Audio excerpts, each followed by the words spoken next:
माननीय नितिन नवीन से आग्रह होगा कि आप भी 2 शब्द कहें। माननीय अध्यक्ष जी, सर्वप्रथम मैं आपको इसके लिए बहुत धन्यवाद देता हूं कि आपने एक सदस्य के रूप में जिस प्रकार से मुझे आज सम्मान दिया है और पूरा सदन जिस प्रकार से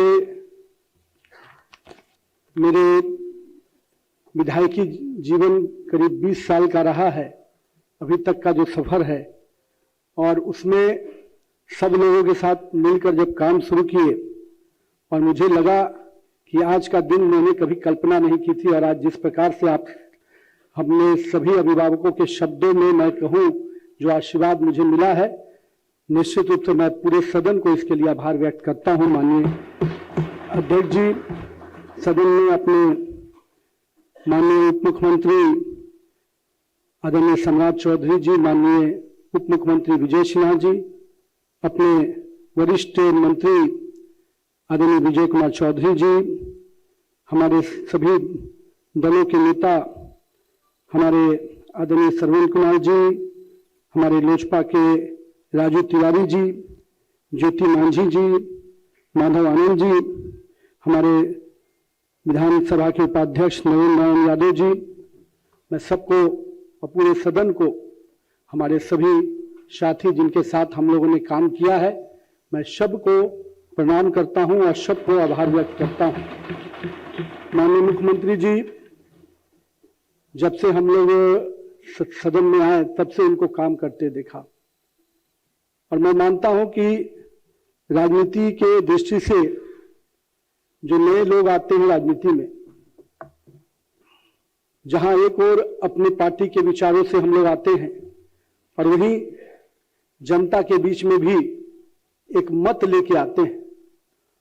और जनता का मत जब मिलता है तो कई मुद्दों के साथ हम उनके से जुड़ते भी हैं, लेकिन उन मुद्दों के साथ अपने विचारों के साथ आगे बढ़ने का जो कला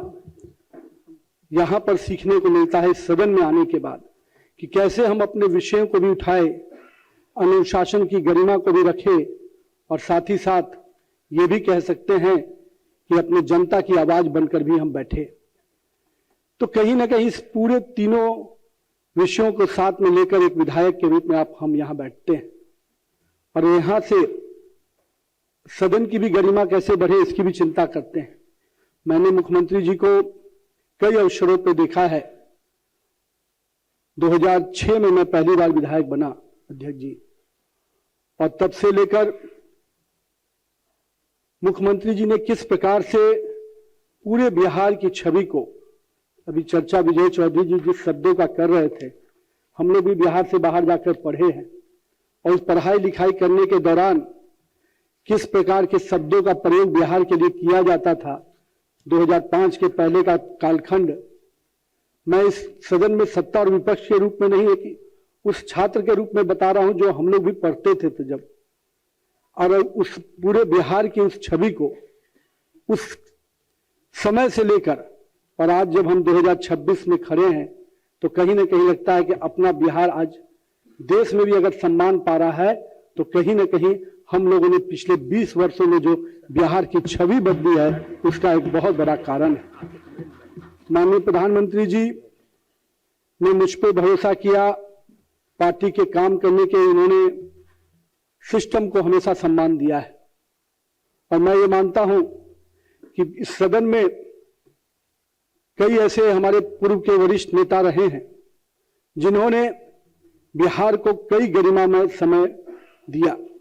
लेकिन कुछ लोग जो अभी साक्षात रूप से हमारे सामने हैं,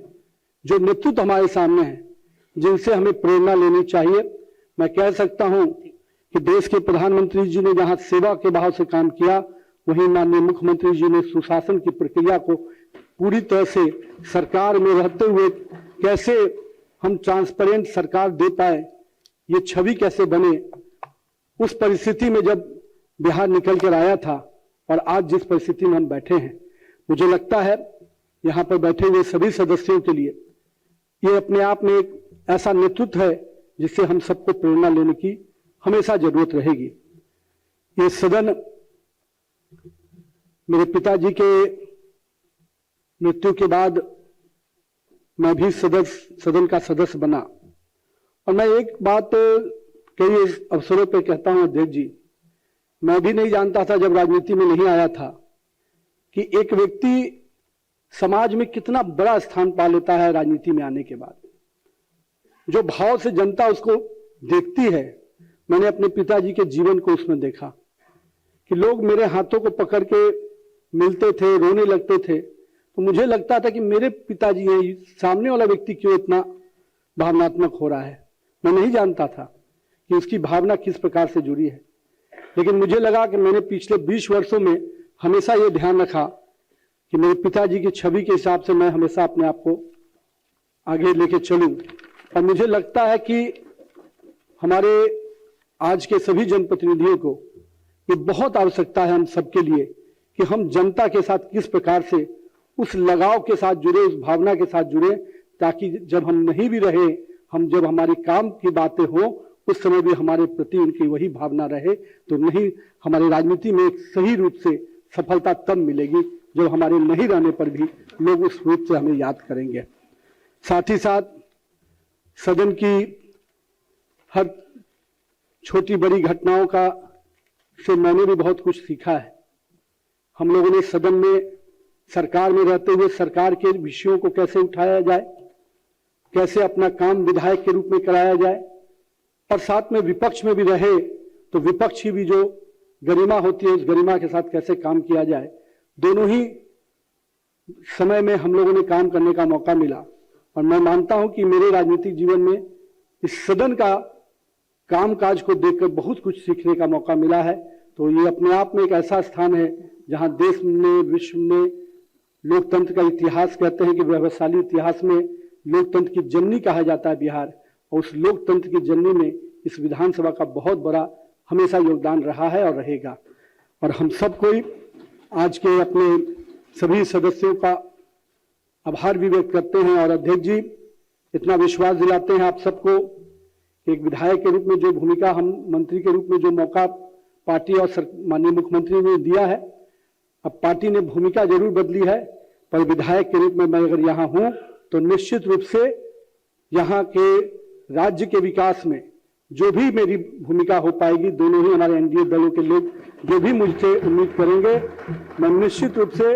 बिहार के विकास में माननीय प्रधानमंत्री जी ने जो सपना देखा है 2047 के विकसित भारत का,